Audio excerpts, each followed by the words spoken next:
Hello, everyone. Welcome to the POAP Community Call number 30. Today is August the 3rd, 2022. So glad to have you here. And my name is Mr. Mojo from the POAP Report, and I'm up here with a whole bunch of my friends. First, I'm going to start off with JENetics, who is the lead over at Ultrasound Merch and POAPathon. Great to have you up. Hello. Hello, hello. Glad to be here.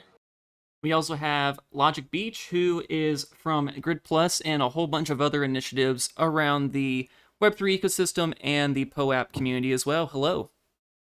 Hello, I am a robot running the Poet bot tonight. We also have Nixorokish, who is the one of the business leads over at Get POAP. Good to have you on as always. Hello. Thanks. Hey, how's it going? I'm the only business lead over there, but I'm not a robot and Well, not running a robot. Yes, well, pardon me on that introduction. The only business lead at Get POAP. Great to have you on as always. And for our guest tonight, we have Amanda, also known as No Fun Token Art, and she is part of the Pub Curation team. Great to have you on. Oh no, it appears your mic is not working. You could leave the stage and come back on, and that should fix it. And see who else is up here. We also have Frankie from the Pub team. Always good to see you up. Hey, how's it going, everyone? Happy to be here. And Raz, the founder over at Guild.xyz, making his way up again. Hello. Hey everyone, thank you for having me. Awesome. And Amanda, do you want to go ahead and say your hellos? How many do I get to say? Like 5 hellos? 6? However many you feel. Okay, I'll do 8.5. Happy to be here. Thanks for dealing with my mic problems. Nope, all good. Happens from time to time. But all right, everyone, again, welcome to have you up here. So as many of you know, we have switched over to a different Poep distribution method, and Logic Beach, he wants to describe how that works. Hi there. Yeah, so in the meantime, during this call, if you want to jump over to the hashtag join guild room and join the guild, that is the first step to being able to claim a Poep for being in this call. So yeah, at the end of the call, there will be a post in the community calls channel. And yeah, I guess we can walk through that at the end because we might want to give it a little more time. Yes. What do you think? Yes. Yeah. Yep, sure thing. Pretty much how it's going to work is whenever the claim window opens up, we are going to post a claim window in the community calls, and I guess we can post it in the Join Guild channel as well, so it's all consolidated in one spot. But whenever we open that up, make sure, again, you are joined in, that you have joined the POAP Guild on Guild.xyz, and you will get more information on how everything's going to work out in a little bit later when it's time.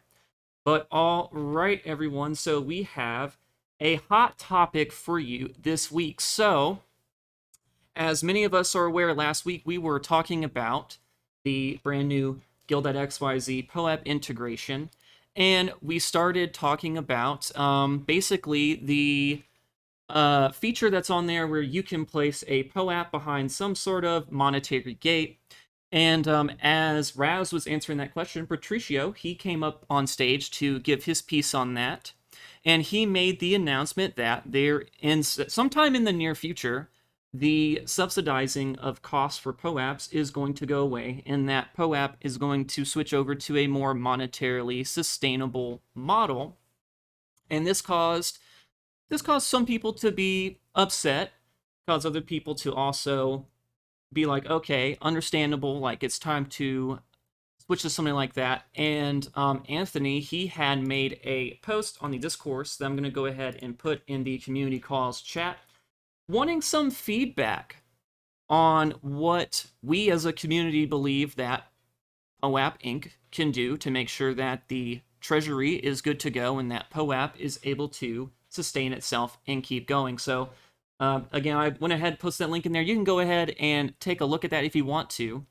But I want to go ahead and sort of open this up with some discussion right now, because it's actually a pretty heavy topic, I guess that you can say. There's a lot of things that people can talk about with this. So some of the questions that are asked in this post from Anthony is saying, should issuers pay for the drop? Should collectors pay for them?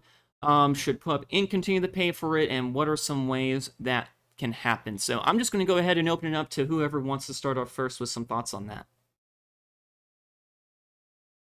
I have thoughts. Does anyone else? You can go ahead first, Jen. Okay. So I come from a group that is really into onboarding people from either disenfranchised or underprivileged communities. And so the idea of having to pay for a POAP, it puts me in two minds, because half of me is like, yeah, let's make sure that the people who really want to support the community that's offering the POAP are doing that through, teeny tiny amounts, such as like $1 or $2. But then at the other side of things, I also know that, it may not be accessible to everyone that is a real community member that has time to commit, but not necessarily funds. So I hope that maybe we can somehow make it so that there can be free drops as well as the more premium paid drops. But I also don't want there to be creating a class system division just because some people have more money than others. That's the IRL world, and I don't enjoy that personally in the IRL world. And yeah, but I also know that people at POAP need to be paid. Yeah, you have a situation right now where, for a long time, Patricio himself, he was using his personal funds to make sure that things like the gas fees are paid for, or that the people who work full-time at POEP Inc. are able to actually get a paycheck. He's been using venture capital funds as well in order to do that. And so one of the big questions that's being asked right now is, when the costs, if there is a cost put on there, who's it going to come from? And there are a lot of people who are like, well, hopefully it's not the collectors, right? Because this is such a great onboarding tool for people that when you put that monetary barrier in the way, maybe it's going to turn off somebody who would have otherwise actually been onboarded into not only the POEP ecosystem, but the Web3 ecosystem. There's also the idea that like the monetization of it is a side benefit of enacting some sort of civil resistance. And there are other ways to enact civil resistance, but none of those ways are perfect right now. Like, we do have proof of humanity and Bright ID, but none of those are like very well integrated with POAP collection or POAP minting. And so monetizing, or just like having people send money for a POAP, is a really easy way to at least decrease the Sybil attacks that happen on POAPs, which are numerous. And it's not a perfect way, but it's the way we have right now. Ideally, I would actually really like to see some sort of civil resistance happen in a way that says, I am from X country and the average income in X country is this, and so the cost of the POAP for me should be this, whereas the cost of the POAP in somebody with from a country with a higher income should have to pay more than I do.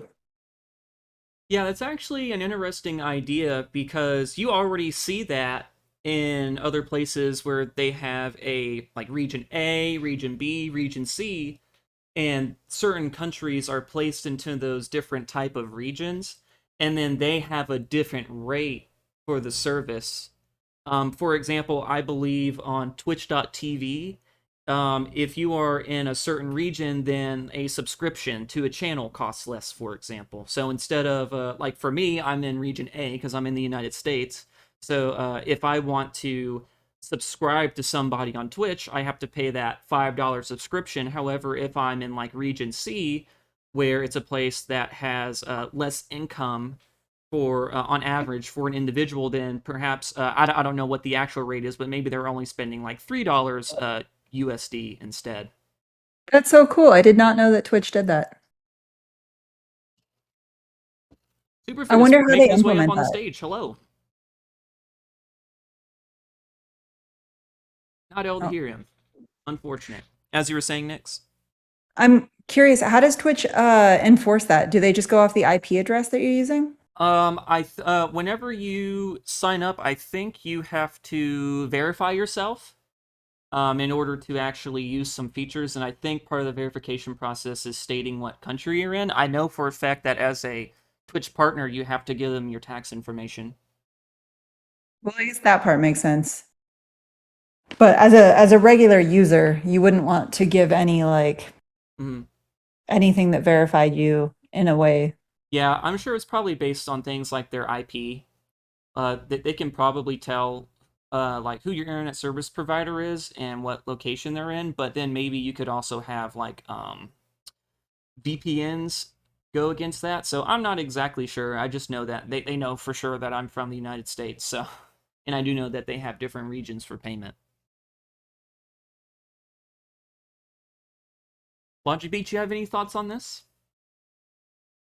Something I mentioned last time and I thought a little bit more about was like another angle to think about this in is so POAP as a company covers all of the mint costs on Gnosis chain, which admittedly is tiny, right? It's pennies, but when they're dealing with hundreds of thousands of POAP links every Millions. week or something, Yeah. that adds up, right? So and a lot of people get a bunch of links and then they just let them out without care and they get farmed and stuff like that. So something I thought would like another angle to consider this in is that what do you call these people? Event hosts, people that drop these POAPs for their events. If there was some cost that they had to pay, even if it was like cents per mint link to cover the mint or something like that, and maybe more so POAP actually makes money. Who knows? That would be really good for distributions as well, because they would pay more attention to how these POAP drops are being distributed and make sure that they don't just get farmed, and they're not going to be like low effort POAP drops if they're paid for.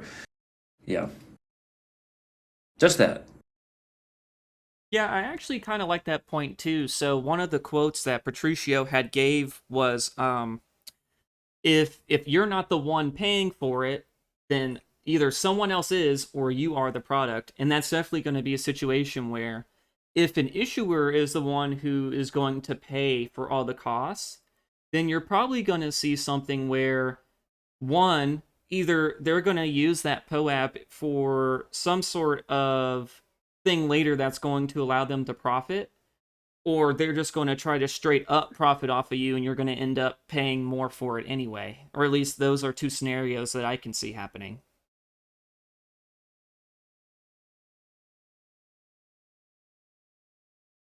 Superphiz, you got anything that you would like to say? I don't know if your microphone's working at all. At least I'm not able to hear you. The quietest Superphiz has ever been in his life. Yeah, tell me about it. I've known him for half my life at this point. So, I'm actually kind of curious what some of the POEP team has to say. Amanda, you got any thoughts on how this could work out for POEP? Maybe some insight of how POEP's trying to think of it right now? Yeah, these are definitely things that I feel everyone has a lot of opinions about different things. We have the pop-ups of, like Logic Beach said, if the issuer has that accountability, that can help. I actually am interested. I think part of community funding is really powerful with the idea of monetizing POAPs in some form or way. I think the community funding to be able to have these community calls and these special moments with your community, but also be able to raise something in some way, because the quote from Patricio last week that I took away, was excited about, was, if you aren't paying for the product, someone else is, or you are the product. And I think there is a lot of value and power in people when if they're paying for it themselves out of pocket as an issuer, they probably will put a little bit more effort into making it the best that they can. So I know it's a very controversial issue with the payment, because I fell in love with POAP the same as everyone else. But it's free. It's the free NFT that you can give to anyone.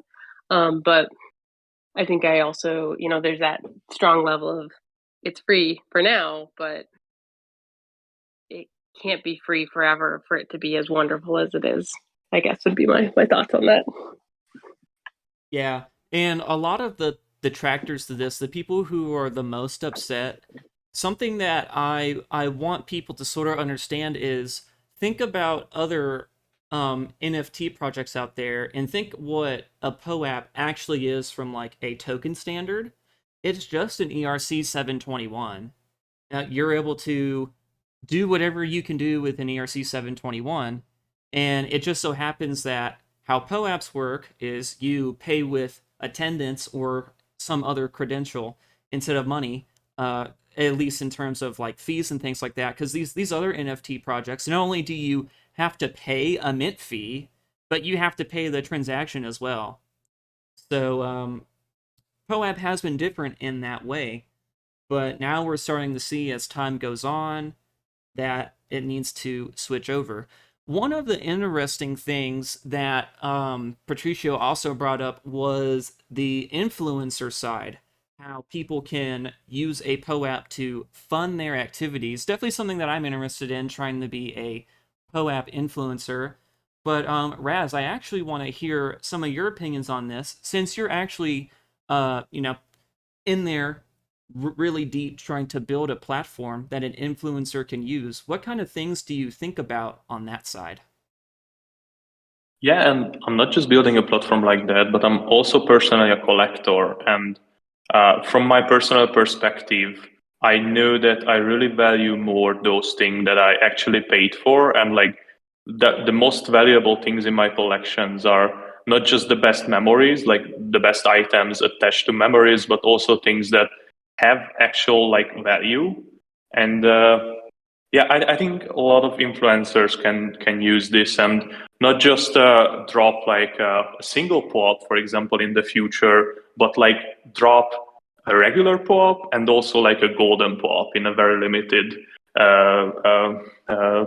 like a very limited amount of golden POAP, for example. So I think these creators can and will utilize POAPs for like multiple tiers and yeah, in more creative ways essentially.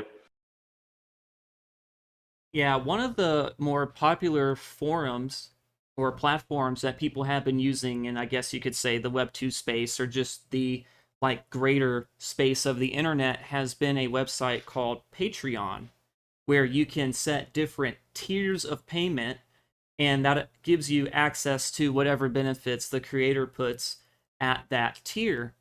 Have you considered doing something like that with Guild, but for POAPs? Exactly. Yeah, like Patreon inspired Guild a lot in the early days. In fact, have been also like a huge Patreon fan from the very beginning because I remember the founder of Patreon when he was just a YouTuber basically, and I remember his like open letter in the beginning when he started Patreon and he reasoned why he started Patreon.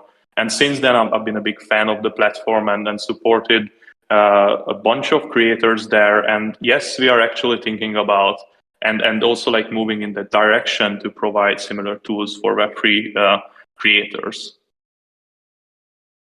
That's some really exciting stuff. I would love to have a conversation with you in private about that in the future, if that's okay. Just going to go ahead and throw my business out there.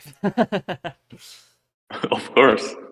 Amazing. So Frankie, you're up here. I want to hear your opinion on some of this stuff as well, since you're also part of the POAP team. Okay. Anything specifically if that was just brought up? I'm sorry. Could you repeat that? I didn't hear you quite as clear as I thought I could. Anything specific from what was just discussed? Sure. Yeah. So let me think of what might be the most interesting from you. So, well, okay, actually, would you mind sharing with everyone exactly what you do at Poep? Sure. So I started at POAP in January. I started on part of the curation body, which Amanda now leads. And manual POAP is a manual review process. We're a human team. Every POAP is reviewed by a human. And that's to ensure that POAPs truly are remarkable moments, the ones that are recorded. I now work on comms and integrations. Starting to do a little work in integrations, but as part of comms, I reach out to issuers on a daily basis to make sure that they're informed of what's going on with their drop, if they need to adjust distribution. So if they've come up with a crazy way to distribute POAPs that doesn't necessarily work, or I shouldn't say crazy in a good way, like really inventive, we'll come up with a way to make it feasible. Our job, like my job, is just to help people. It's not to be a gatekeeper. We don't want to keep POPs away from people. We just want to enable them to do jobs they want to do and preserve the moments that are important to them, while preserving POAP as a protocol and as a reliable source of truth. And from an integrations perspective, some recent work that I've just been helping out on, making sure that partners in the POAP ecosystem, making sure that info is stored internally, and then that those efforts will lead to more integrations. If you guys are familiar, if somebody can post the link to the POAP directory, those are additional ways to distribute POAPs and additional things that add additional utility to tokens that you already have. Frankie, can I ask how many people are employed at POAP? Huh. If I may, I think about 80. Yeah, that's right on the nose. All right. Awesome. Okay, That's so you can go ahead, Nick. Sorry. That's a lot of POAP review per person. But all right, Frankie. So For the curation body, by the way, that there's about, I'd say, like 12 people currently, though, that just strictly deal with petitions. That is a lot of POAPs per person. Still, yes, Mojo, you were saying? yeah, so you deal with a lot of issuers. So let's think of a scenario where the POAPs do now have a cost and it's placed on the issuer. What kind of situations do you believe might arise when something like that first starts? Well, I can think of a few. So the point of imposing a cost on an issuer is to keep the system reliable. And I understand that proportionality and equity will come into this discussion and these decisions. But it's really bad actors in the system, and not like people that, not necessarily people that are just really engaged POAP fanatics that want to collect as many POAPs as possible, but people that are poachers, people that are trying to steal POAPs from, memories from other people's lives. We've had collectors steal POAPs from people's personal weddings, and from community calls that they didn't attend. Imposing a cost might negate that, would negate the large-scale botting that is taking place, while it is not it's not taking up the entire POAP ecosystem.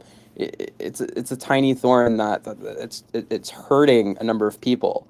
I would argue too, if we could rally the community to combat against farming and to review a lot of the educational material and a lot of the guidelines that we have, there may be a slim possibility we may be able to avoid going into a cost-based scenario. It really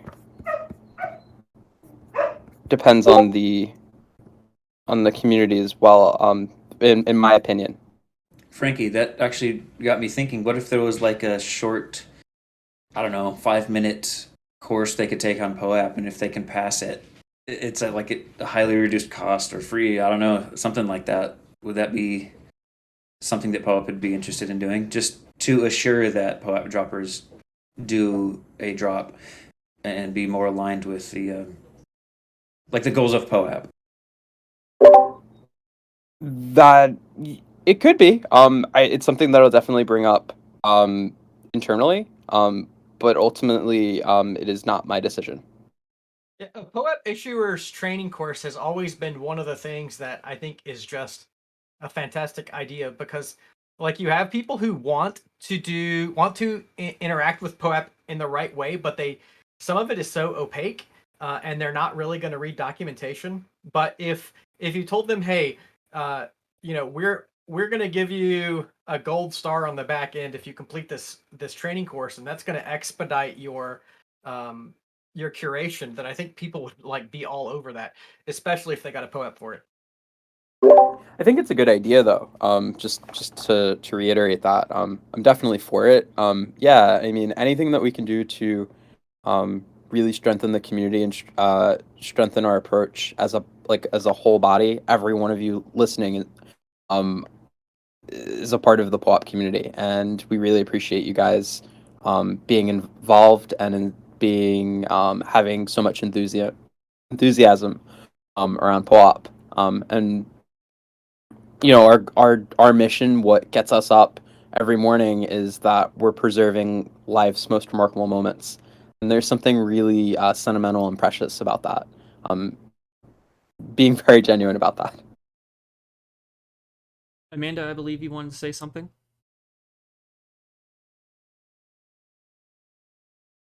Yeah, but after the moment, I forgot it. No, we actually, yeah, to add on to Frankie and what you're saying, it is a good idea for an issuer type of course, and we're not there yet. We're building, and we're like JENetics said, we're the baby NFT, the like hulky baby NFT.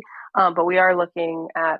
We know we need to communicate more as a body with the rest of the body, but we also are kind of thinking about the idea of a little bit more targeted issuer forums. So an example would be an issuer wants to do a concert campaign, and to be able to get the issuers that we see that are trying to do that together and have that open forum to start the conversation, because curation isn't here to say this is the way it must be. We're here to protect and preserve the protocol and build it, but we're not here to dictate it. And so we are starting to build that structure to have meaningful forums, meaningful conversations, because we can invite everyone up on stage, but if everyone speaks their mind and no one's taking notes, where are we going to get next week? So that's what we're looking to build, and really have some more robust ways of engaging with the community within discourse and other means. But that's something to kind of be on the lookout for if you're an issuer that you're trying to do something, you've seen other people do it, and you want to kind of learn about it. We're kind of investigating that and seeing what that looks like and hosting those. I also just want to say that this applies to so many different things, because if you want to see a world where software doesn't steal all your data, pay for your software in general. Like find an email provider that you want to pay for your email. Otherwise, your data is being mined from you. And like that's just a way to support like developers who are in it for the right reasons. This sounds like the words of someone who has never pirated software. Just saying, pay for everything, right? All right, look, one has nothing to do with the other. So one of the features that we see on the POAP discourse are different levels. So as you interact more with the discourse, you level up in a way. Has there been any sort of thoughts, or is there already something in place for an issuer? So when we look at issuers on a daily basis, there's different types of. Obviously, there's people that are known issuers, people that do a ton of drops, people that there's a small selection of verified issuers that, like the Ethereum Foundation being very big in the ecosystem. All the events they do are official Ethereum events, and they're non-profit foundational events. Most of those events, as long as they still have to pass our guidelines, but almost instant approval. We just really have to, for newer issuers, we make sure it's not spam. We make sure that their distribution method is safe and it's not going to get poached. You level up based on how familiar the curation, I would say how familiar curation is with seeing petitions on a somewhat regular basis. If you've done 10 petitions, they've all gone well. We're still going to review your 10th petition with the same level of scrutiny, but it's much easier to I would say at that point it's easier to review a lot of the minutia surrounding your execution. Does that make sense, or Yeah. would you like me? Yeah. I mean, it does to me. Since like when I first started requesting POAPs, it might take the full 48 hours to get a reply back. And now if I request a POAP during a reasonable time of the weekday, I'll put it that way, it'll be approved within 30 minutes. And so I think once Don't remember you're those days. I'm sorry, go ahead. so once you they know you, and I would say, did your drops go well? With Poapathon, did those drops go well? I don't know. But at least you guys know that the organization is trying to do it right. Yeah, I'd like to hear Please, some thoughts from POAP, Amanda on this. Sorry, Superphiz, but you can go ahead and say what you're going to say. It's not important. Go ahead.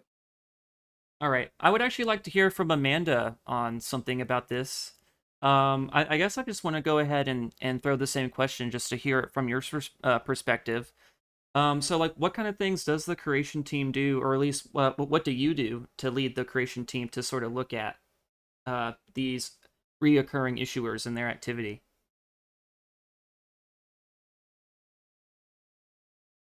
Those are great questions. I'm sorry you got cut off, Superphiz. I'm sure you were going to add some gems to the evening.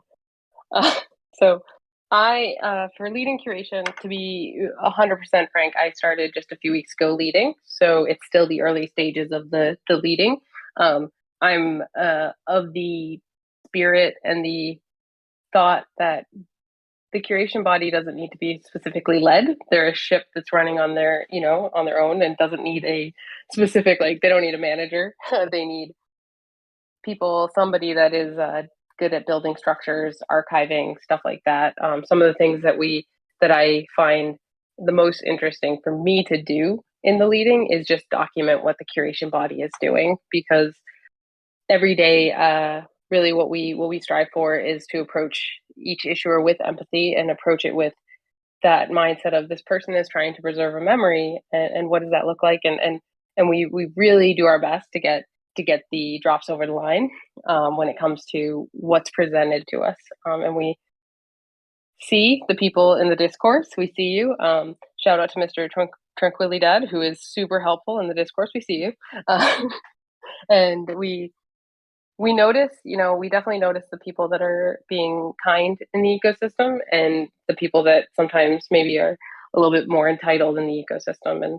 And I think one of the things that I love so much about POAP is that they accept you at where you are, and they really appreciate the kindness. I also remember the days when I was a first-time issuer and I would have to put all my effort into making this drop as good as I could, as good as I thought that POAP was looking for, and then have to wait the 24 hours and scarily wait to see if I got min links. And now, as a member of the POAP team, I know I don't have to worry as much about my drops getting through because I'm a member of the POAP team. I helped build it, so I'm sure I'm doing okay.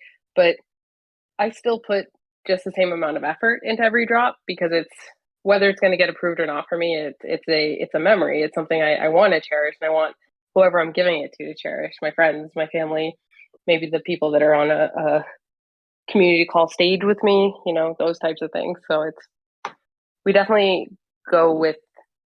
we lead with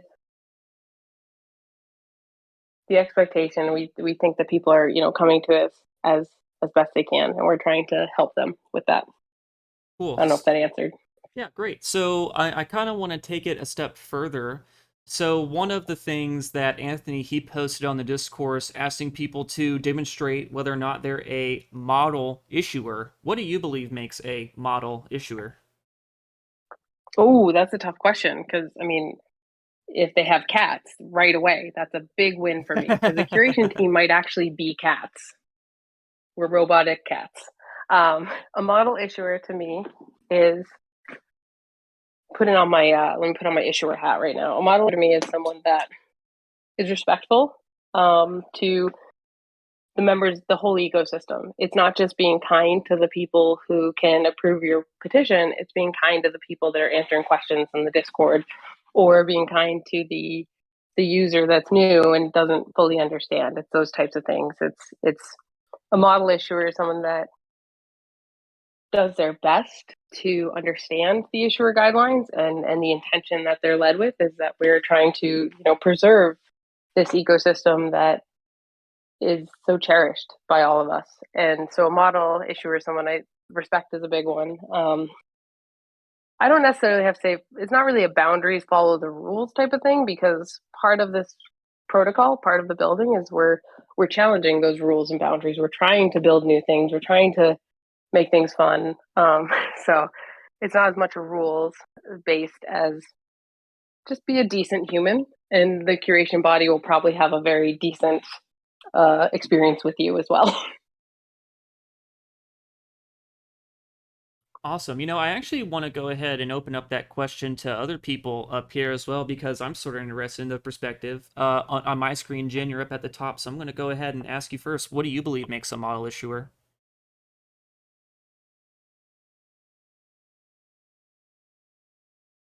Oh, I don't think she's here. I'm going to go ahead and pass off to Nixorokish instead. You're second. Mojo, can you hear me? Yes, I can hear you, Frankie. Oh, perfect. I think a model issuer, to be perfectly clear, anyone that is requesting a remarkable moment, to preserve something truly remarkable to them, in simplest terms, people that don't over request codes, but request exactly what they need, and are just as polite and as detailed as possible in their petitions. Providing us as much info as possible allows us to validate your petition as quickly as possible.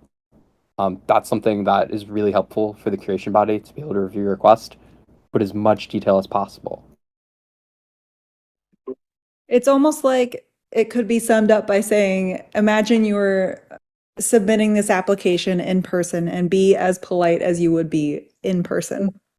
Because you wouldn't ask for a ridiculous amount of codes, and you wouldn't be impolite if you were like looking at that person face to face. Exactly. You get the energy out. The energy you put in is the energy that is gonna come out. You're gonna get treated with the same energy. I would say, but we'll always be as polite as possible.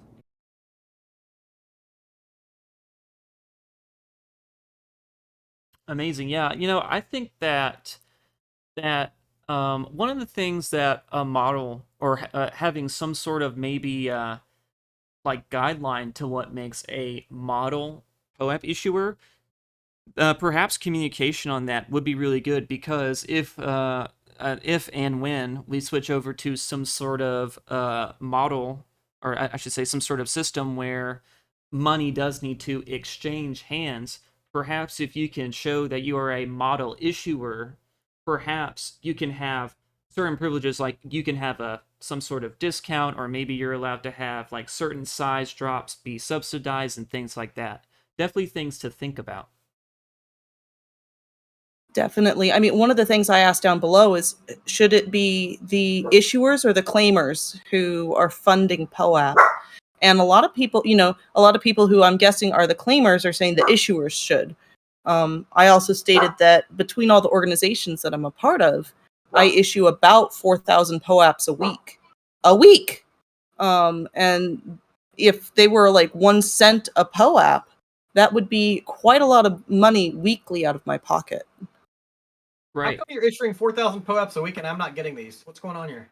You need to be a part of Bankless, POAPathon, POAP, and there you go. Going on. Okay. Yeah, I do. I work for 6 projects, by the way. Slide it in my DMs. You know what I'm saying? I want to argue for the choice, like issuers or claimers. I just posted this. Like, issuers should pay if it's like a marketing tool and maybe you could use Claimers Pay for community support. So I definitely think that there should be an option. I know that's probably more overhead on on the back end, but still, I think to leave the least amount of people upset about this move forward, I think the choice needs to be there. I'm just some guy though. I agree. I like how Robot, not a you guy. Sorry. I like how you stated it in the comments section, which is issuers or claimers, one is for marketing and one is for community support. That's a really succinct way of saying it. Yeah, there's so many things that a POAP can represent.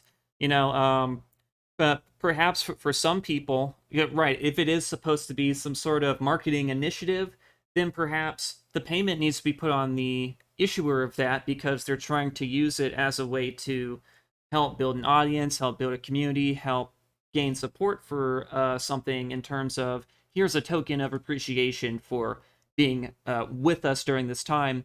Whereas maybe for something like a You Met Me POAP, so some people might be like, okay, I'm willing to, as the issuer, go ahead and pay for that so that I can get this out to as many people as possible. But then you may also have somebody who's like, well, like they at least need to pay for like the gas or something, right? Or even like Jen for like the Poapathon community call or for anything else that you're doing. You're exactly right. You give those out as a way to say, hey, thanks for coming. Glad to have you here. If you had to pay even a penny, that's going to add up really fast. Absolutely, yeah. But okay, so I want to go ahead and move off this topic a little bit. I'm going to go ahead and hand it off to Superphiz. We have about 15 minutes left or so. I do want to go ahead and get in a little bit of this community corner with Amanda, who, again, is lead over at the Curation body. So, Superphiz, you can go ahead and take it away for this week's Community Spotlight. Awesome. And so I'm kind of like, I wonder how much of this has already been covered, but I'm just going to kind of walk into it with new eyes. How are you doing, Amanda? Am I alone? Fantastic, Superphiz. I was muted and my phone locked. Have you and I Have we ever talked? At length, sir. Oh, now you're trolling me. I am not. We've spoken at length. Pleasure to meet you. When have we spoken at length? Amanda was on one of the first community calls before she worked at POAP, and it was primarily you and me speaking, a really early community call. That would have been the first. Yep. Her username is normally no fun token art, which does not encompass her at all. Wait, okay. Y'all are trolling. Yeah, you bought one of my pieces. That is not fair. I get it now. I didn't know that was you. I didn't put two and two together. I'm honestly glad I asked because I honestly would not have known that was you. And maybe you all discussed it earlier in the call, but I got sidetracked and was way off on yonder. So this is actually great. Tell me about your journey to getting into POAP.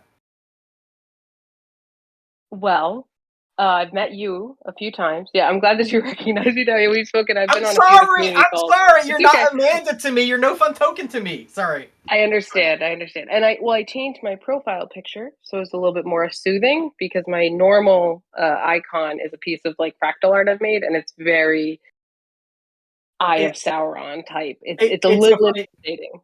Now your voice clicks with me, and I was like, I asked because I was like, I feel familiar with this person, but I don't remember Amanda from POAP. Anyway, so yeah. You have my POAP. You have a few of my POAPs. I think did I not buy one of your first NFTs? Were you just saying that? Yeah, you are the second person to buy my NFT. Oh. You and Tap was first. So yes. Who? Tap. Who's that? From Poapathon. Tell me about that person. Seems interesting. Now I'm gonna cry. Okay, so but I'm serious. Like, let's do a little bit of history. I mean, you being here now is kind of a it's a pinnacle of building up a lot of engagement. It obviously involves Tap and POAP and Poapathon and your NFTs. So for real, tell us like how you're here. Well, I was working at a corporate job and had a little bit of extra time, so I dove into Web3 and kept digging and digging and digging through the piles of NFTs and projects and ideas until I found the one that fit me the best, that I love the most, and POAP is that. I got my first POAP in, I want to say August of last year, September or August, the Gary V. Christie's POAP, and it was a fire from there. I loved it immediately, and I found the POAP art sandbox, so I painted in that for a couple months. My family time would be my wife watching the news, and I would just paint for a bit. I think I'm here partially because the POAP team just knew where I was for like 6 months. They knew, oh, she's just in the sandbox. She's just over there. That's all she's doing. She's just being nice to people and on the sandbox. So then they opened the role back in January for historian, and I applied for that because I'm very interested in being a memory curator, being a historian, being able to document the back end of it and how technical and how wonderful it is. Like POAP is my favorite product in the world. I don't believe I get to like work for them. So I applied and got a part-time role in March, and then moved and was able to get a full-time role, which is amazing because it's the best job in the world and the best team I've ever met. So that's the long and short of it. You say POAP is your favorite platform. Have you ever heard of Rocket Pool? I have. I actually hosted a Rocket Pool pixel painting party as well. What? Okay. That's yeah, awesome. We've engaged a lot. Like, yeah, I kind of jokingly tell people that. Okay, I don't know if you all can hear this, but my son is like screaming his head off, so I hope my mic isn't picking it up. Daddy, and I'm like, dude, I'm working. He knows me. But I always tell people like POAP is level 1, and then Rocket Pool is level 2, 3, 4, 5, and 6. But no, I mean honestly, I love POAP too. So speaking of the painting parties, is that sandbox still running? The public one is not running. We're working on what that model looks like, similar to how we're working on what the POAP ecosystem and preservation is. We're working on to see what that looks like. I am super excited for it to get started again and be able to get going with that, because that is also one of my favorite things in the world. POAP plus the POAP sandbox, two favorite products. That's all I need. Take my money and go. Well, I bring that up because I'm kind of excited about a POAP art canvas that's being scheduled for around September 29th. Hey, boss. I have Well, to. what's happening at around September 29th? Will you go see Mama? Can you go see Mama for a minute? I actually don't know, so I'm very curious. Well, I have to help my friend out. There's Rocket this thing.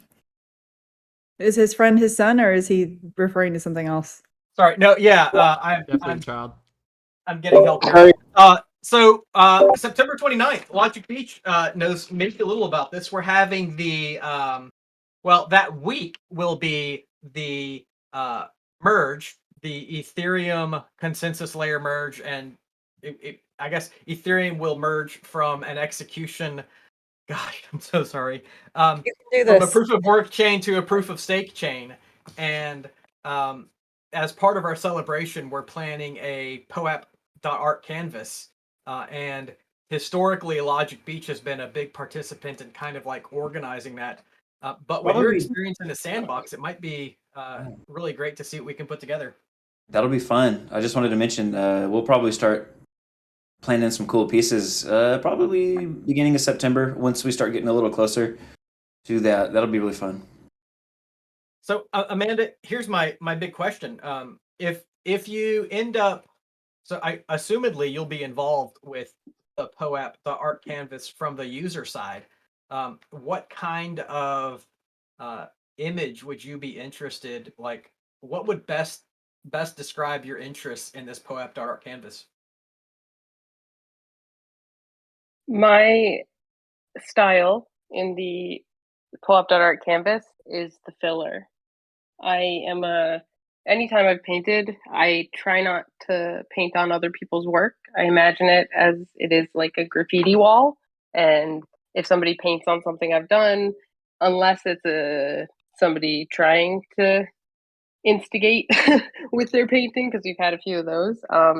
I really like seeing what the community has like painted and then kind of putting the background, like filling in those, because pixel painting, you have to go one at a time, but that let's fill in this little bit with some blue and let's see how this can fit over there. And I think my favorite part of the canvas is when you can bring it all together and make it so everyone that participated in it and they walk away and they all see themselves in it, but also it's cohesive. Yeah. So I have this kind of idea, and I haven't really run it past anyone. But when you talk about background, I imagine the background of this canvas being bamboo, which would be like varying widths of green columns, punctuated by black lines that would be like the breaks in the bamboo. Does anybody want to guess what that would suggest the overall theme of the canvas might be? Pandas. Pandas. Also, Pandas. bamboo shoots up. But Shoot! Oh, it was like a pun on words. I only say pun on words. I can't just say pun. What Logic Beach? What do you think of that theme? I think it'd be really cool, and if we get an army of people to help create like the background wash of, I almost said pandas. That would be funny. Let's get a lot of pandas in there. But yeah, bamboo in the background would be really cool, and if we can actually pull that off. I remember last time we tried to do like a gradient wash background. I don't know. We might have actually done that for the rocket pool launch call. It's always It's always really fun to try to get as many people together to like do the whole canvas like that. Let's do it. We can do it. This is a big event. Yeah, this will be probably the most engaging event in honestly in Ethereum history, because this is something people have just been clamoring for a couple of years now. I remember thinking it was going to happen 4 years ago in 2018, and now it's probably really going to happen in 2023 or around that time. That's a joke I have to do every time. What was I gonna say? Oh, there's a Go Early testnet merge too coming up, right? Like this month. That's right. So around August 10th or 11th, and that's going to be hosted by Bankless and ETHStaker, probably on the Bankless channel. But I don't think we actually have plans for a painting party for that. We're saving the big painting party for the mainnet merge, which is scheduled for the week of September 29th. So Yeah, that makes sense. all of you who are in here, like you might want to work to get what we believe will be eligible POAPs, and we're really aiming for people who have been a part of what we've called ETH2, or the proof of stake chain. So like the test nets or the depositors, or any ETHStaker POAPs. There's a long list of POAPs that I think Unvetica.eth is curating. Hey, Amanda, I had another question. You mentioned that you had initially applied for the historian job, and I know that job was it was a really interesting job. Like so many people kind of talked about it for a while. Do we know who secured it? At this time, I'm unofficial. I don't know. But I think from what my understanding was that job was on hold because we weren't there. We weren't ready to support it yet. I think we're getting to that point where we're able to use the information in a way like to tell the story of POAP. That's what I mean by use to tell the story of POAP. But I think sometimes it's actually just a little bit too early. If you have someone inspecting everything you do, you can't move as quickly as you may need to. Yeah, it's funny. I see two versions of the history of POAP. I see a qualitative and a quantitative version. So the qualitative version, like there's already like rich in context, like since 2018. I've been doing it, I think, since early 2020, and I already feel like I have amassed or already forgotten a ton of the history. That's like the qualitative aspect. There's also a quantitative aspect to the history of POAP that is kind of like looking at each POAP and or groups of POAPs and sort of saying, this is the significance of that POAP in the big picture. one of the early ideas was like the power of a POAP, like how rare, valuable, unusual, or how good of a drop is it? I feel like that's also a part of POAP history.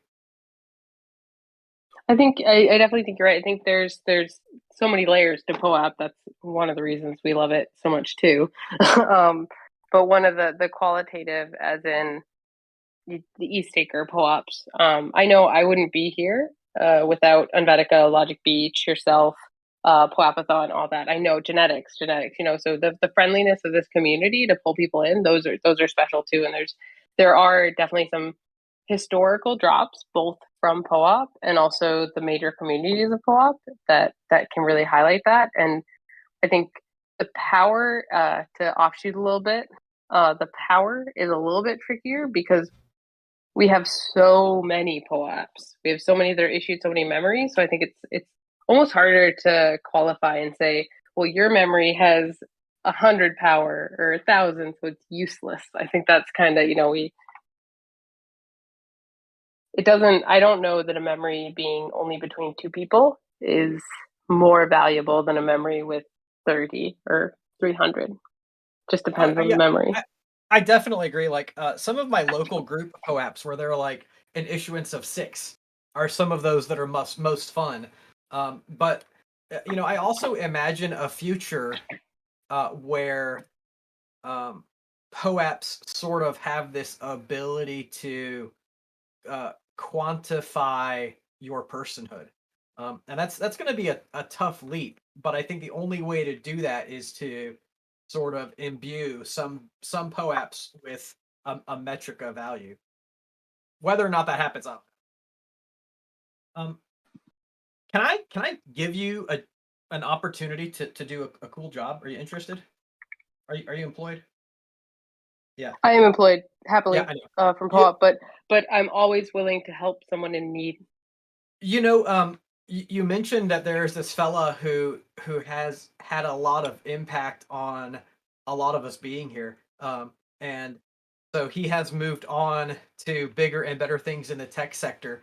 But I don't think we have like um like a POAP to mark that time in our lives. And I think in 10 years, we're gonna want to say that was tap time. And so I think it would be really cool if, and this is my first goofy suggestion, like I would have to call Sleety and get a better suggestion, but like, okay, this is so tacky.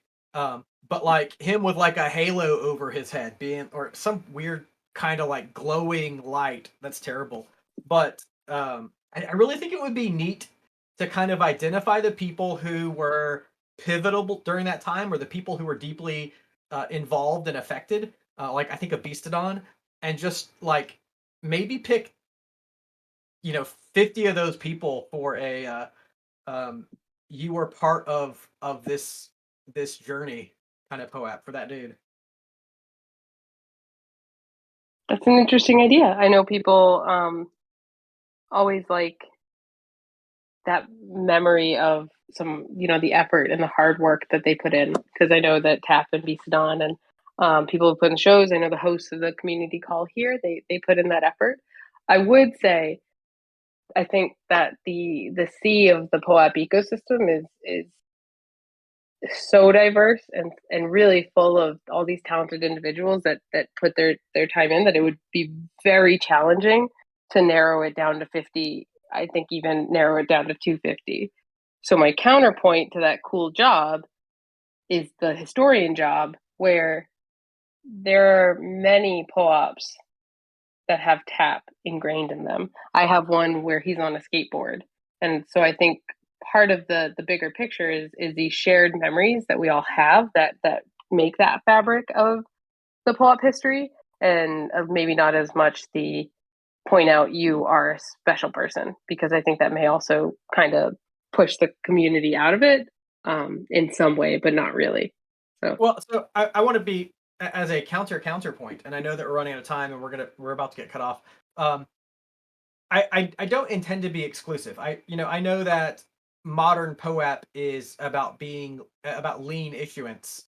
And for me, it really is like about finding ways to be inclusive, to find all of the people who genuinely were a part of TAP's presence here, and to me that would be one of my most prized POAPs. And do you know what that kind of predicts something very morbid that I do believe is going to happen at some point in the future of POAP. And I hate to link it to TAP. It's just because he was here and then he's gone. But you can predict that at some point there will be some kind of funeral POAP, as weird and like morbid as that sounds. Do you think that will happen? Yes, there already is one. Not a funeral Oh, POAP, really? but an in memoriam POAP for someone that has passed. So that celebration of life, I'd say, is what was memorialized there. That is so interesting. Like, I would like that. Like that would be so meaningful to me. And I know that is morbid. But anyway. Well, I think the morbid part here is that you want to memorialize TAP with a halo when it sounds like he got a new job, but I'm a little concerned for his safety after hearing you.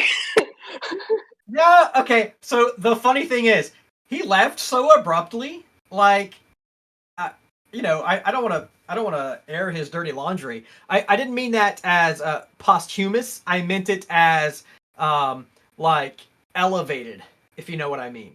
As in more of like we miss him in this community. I'm sorry. Like we miss him in this community type thing. Yeah. I forgot what there's some and I don't know all of these religious words, but it's like beatified, or like they're like sanctified. Yes, sanctified. Yes, that's where I was headed. Not the other direction. But all right, guys. Anyway, we do need to wrap up. So just some final words on this, so we can finish up.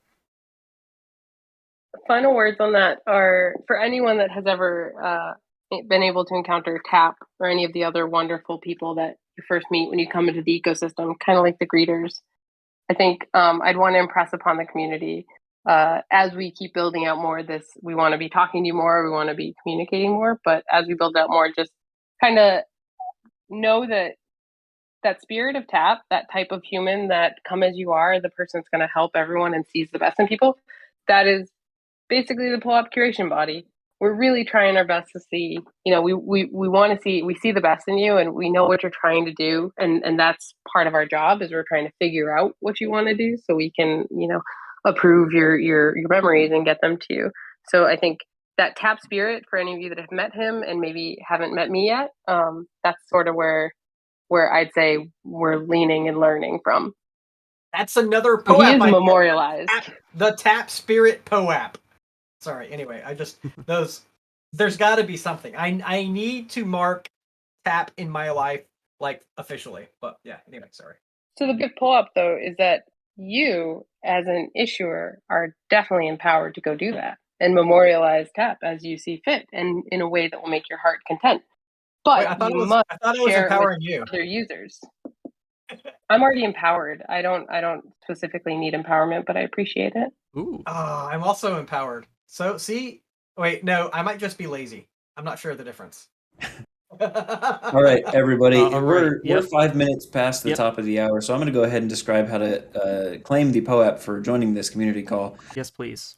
Yeah, so to claim your POAP, make sure that you have joined the POAP Guild. There is a link to join that guild in the Join Guild channel, right above the Community Calls channel. And now I'm going to send the embed for claiming said POAP into that Join Guild channel. You can see it now. All you have to do is click Claim POAP, and then you will get a little message from the Guild.xyz bot. Interesting. After that, you will click the Pay button and sign a transaction to send one Matic on the Polygon network to the contribution address, which will be populated in a transaction for you. After that, a button next to that will become clickable that you will use to claim your POAP to your address. And that is all. If there's any questions, you can put them in the community calls chat, and we will help you work through any issues that you may have or any questions. Yes, I'm definitely going to stick around a little bit, just like last week, to make sure that some of you get pointed in the right direction. But pretty much exactly what Logic Beach just said. Just go to the Join Guild channel here on this Discord. Go ahead and join the Poep Guild on Guild.xyz. And then in that same channel here on Discord will be the little thing that says Claim POAP. Click on that. It'll take you right there. Pay the transaction, and you will get your POAP for this call. But all right, everybody, thank you so much for being here. Thank you so much to Amanda from the Curation team for coming on, talking about her experiences with that and talking about her feelings on the topics that we had today. Thanks so much, everyone. We will see you next week with POAP Community Call 31. Hopefully a good one just like this one. But all right, everyone, stay safe and take care of yourself. Bye-bye.